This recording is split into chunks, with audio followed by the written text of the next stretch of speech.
আমাদের সকলের জীবনে কোনো না কোনো আশা থাকে, কোনো না কোনো স্বপ্ন থাকে যে আমি ভবিষ্যতে এটা করতে চাই। আমার মন করেন একটা ছোটখাটো একটা শখ ছিল, আমি জীবনে কন্টেন্ট ক্রিয়েটর হব, ব্লগ ভিডিও বানাবো আর কি। তো এই আশায় আমি একটি মোবাইলও কিনেলাম। মোবাইলটাতে ইউটিউব চ্যানেল মনে করেন তার আগের থেকেই শখ ছিল, কিন্তু ওই ফোনটা কেনার পর আরো বেশি বেড়ে যায়, কারণ ওই ফোনে হঠাৎ আমার একটা ভিডিও ভাইরাল হয়। ভাইরাল হয়ে যাই হোক ওটায় 1,000-এর উপর সাবস্ক্রাইব হয়ে যায়। কিন্তু জানি না কিভাবে আস্তে আস্তে সব সব ওই আইডিটাই বাদ চলে যায়। এরপরে আবার একটা চ্যানেল খুলি, চ্যানেলটাই 2,000 সাবস্ক্রাইব এখন বর্তমান আছে, কিন্তু ভিডিও ছাড়লে জিরো ভিউজ, কোনো ভিউজই থাকে না।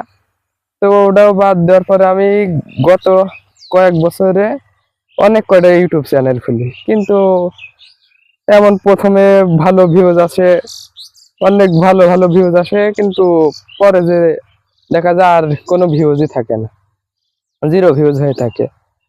তো এবার সেই স্বপ্ন মন করেন, স্বপ্ন একটা বড় জিনিস, তাই ওটা আমি আবার একটা মোবাইল কিনি। একটা মোবাইল থাকতেও আবার একটা মোবাইল কিনি, রেডমি নোট 14। ভিডিও বানাবো, কন্টেন্ট ক্রিয়েটর হব, ব্লগ ভিডিও বানাবো, ভাল লাগে। কিন্তু এই মোবাইলটা কিনে আমি একটা চ্যানেল খুলি প্রথমে।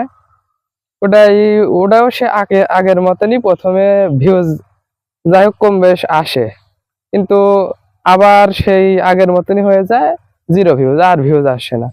তো এই কি থেকে কি হয়ে গেল, আবার ওটাও আমি ডিলিট করে দিছি। ডিলিট করিনি, ফোনে আছে। এখন আবার একটা নতুন নতুন করে এই চ্যানেলটা ক্রিয়েট করি, জানি না এটাই কেমন ভিউজ আসবে, কেমন কি হবে। তো যাই হোক, ভিডিও ছাড় থাকি, দেখা যাক শেষমেশ কি হয়। আর এই ব্লগ ভিডিও বানানোর জন্য যে আমি কত কিছু করছি ইউটিউবার হওয়ার জন্য, মানে মন করেন অনেক প্যারা টেনশন। ভিডিও ছাড়ি আর দেখি ভিউজ কত আসছে, কেমন কি হয়েছে, কিন্তু শেষমেশ দেখা যায় সেই আগের মতোই সব, কিছুই না। একটা মন করেন টেনশন। আর এই ভিডিও বানানোর আশায় আমি মোবাইল পর্যন্ত কিনছি, রেডমি নোট 14। আবার এই যে মাইক্রোফোনটা দেখতে পাচ্ছেন, এই মাইক্রোফোনটা পর্যন্ত কিনছি। অনেক ইউটিউবারের মুখে শুনে যে সাউন্ড কোয়ালিটি ভালো হলে ভিউজ আসে, এই ওই, কিন্তু কম বেশ সব চেষ্টাই করেছি, যার হয় না তার হয় না, এই আর কি। যাই হোক, স্বপ্ন যখন আছে ভিডিও ছাড়তে হবে। আমি কি করব, মন করেন যে ভিডিও ছাড়তে ছাড়তে এই পর্যন্ত, কিন্তু আজ পর্যন্ত একটা চ্যানেলও কেমন ভাবে প্রতিষ্ঠিত করতে পারিনি। তো জানি না যে এই চ্যানেলটার কি হবে শেষমেশ। যাই হোক, স্বপ্ন যখন দেখছি চেষ্টা চালিয়ে যাব, হলে হইলো, না হলে না হইলো, কপালে থাকলেই হবে, না থাকলে কিছু করার নেই, এইভাবেই চলতে থাকবে আর কি। তো আমার মনে হয় আমি একটা জিনিস ভুল করেছি, যে নতুন ফোন আর মাইক্রোফোন না কিনে আমার একটা অ্যাকশন ক্যামেরা কেনার দরকার ছিল। এটা আমি মনে হয় আমি ভুলই করেছি। অ্যাকশন ক্যামেরা একটা মন করেন অসেকেটটা 8,000-এ ভালো একটি ক্যামেরা হয়ে যেত, কিন্তু ফোনটা নিয়েছে 100 টাকা কম, 20,000 টাকা। আবার এই মাইক্রোফোন কিনতে হয়েছে 1500 টাকা। সেই হিসাবে মনে করেন 20,000 টাকা ভালো একটা ক্যামেরার সাথে মাইক্রোফোনও হয়ে যাইতো। তো এইটা আমার ভুল ছিল। তো আপনারাও যারা নতুন করে ব্লগ বানানো শুরু করতে যাচ্ছেন, তারা মোবাইল না কিনে একটি অ্যাকশন ক্যামেরা কিনলে আমার মনে হয় ভালো হয়।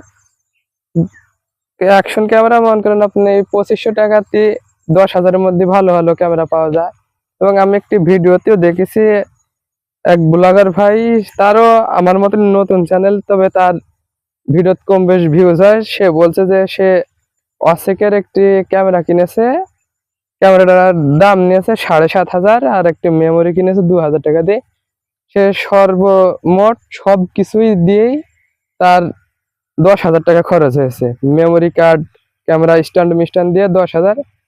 তো ওই ভিডিও দেখার পরে আমার ক্যামেরার ওপর মন করেন অভিজ্ঞতা হয়েছে। আমি প্রথমে ভাবতাম ক্যামেরার দাম অনেক, আমার এমনিতে আগে মোবাইল ছিল, আগেতে জানলে মোবাইল কিনতাম না, ওই একটা ক্যামেরাই নিয়ে নিতাম।